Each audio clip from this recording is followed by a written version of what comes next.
Hello, everyone.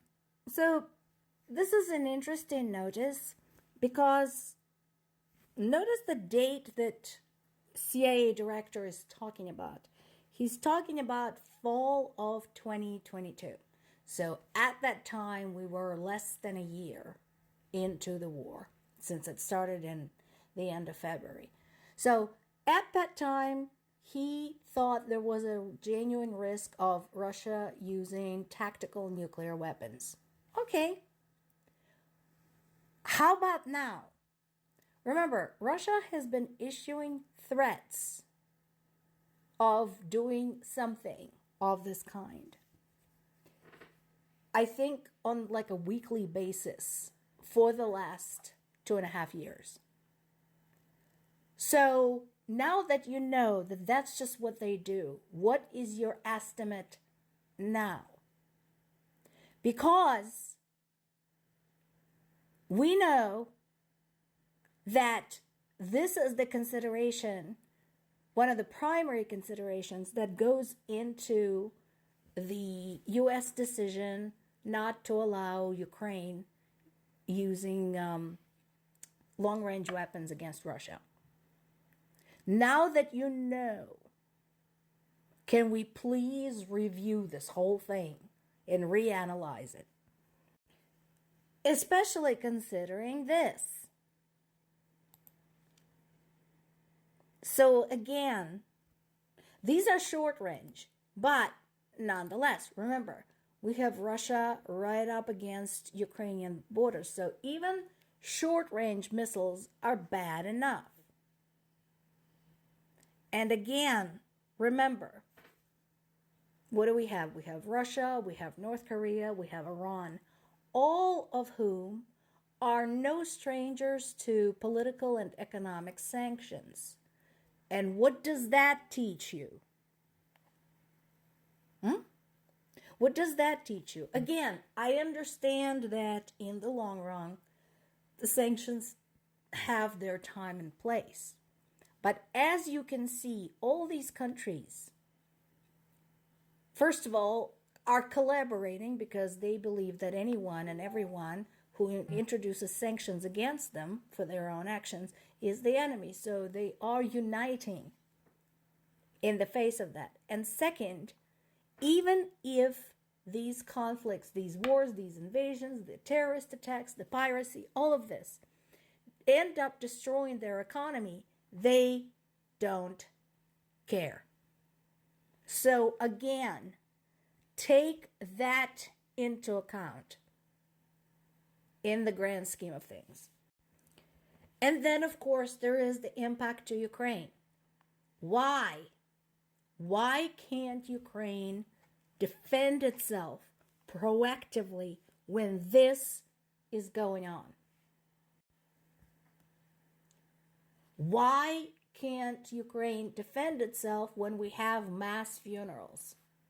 Now, again, remember, we talked about the strike against Poltava and the mistakes that were made. You know, they're already talking about potentially moving any and all military manufacturing underground, which they should, moving some of the infrastructure underground, which is also a great idea. So the same should apply for any operations, whether it is military in general or military education specifically. But that aside, this is not the only mass funeral that's been held in Ukraine since the start of this war. And then there is this. And again, you know, we talked about deadly attack of some kind yesterday and the day before and the day before and the day before and so on and so forth. So why is this okay, but it's not okay for Ukraine to use long-range weapons against people who have already started a war? It shouldn't even be a question. So now the same head of CIA is saying, you know, with knowing what I know, you know, we shouldn't really take Russia's threats seriously. considering our capabilities, considering the status of NATO, and so on and so forth. So, again, think. Of course, there's the continued dialogue between various senior members of foreign governments, between the US, between UK, between the EU, various NATO members, etc. So Anthony Blinken is again off to London to talk to their new government. And, of course, the conflicts in the Middle East and conflict in Ukraine will be high on the list of topics to discuss.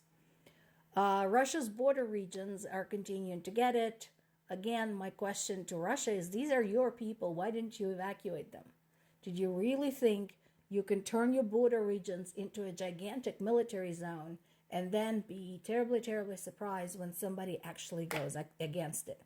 Now, something else I want to point out. So quite a few people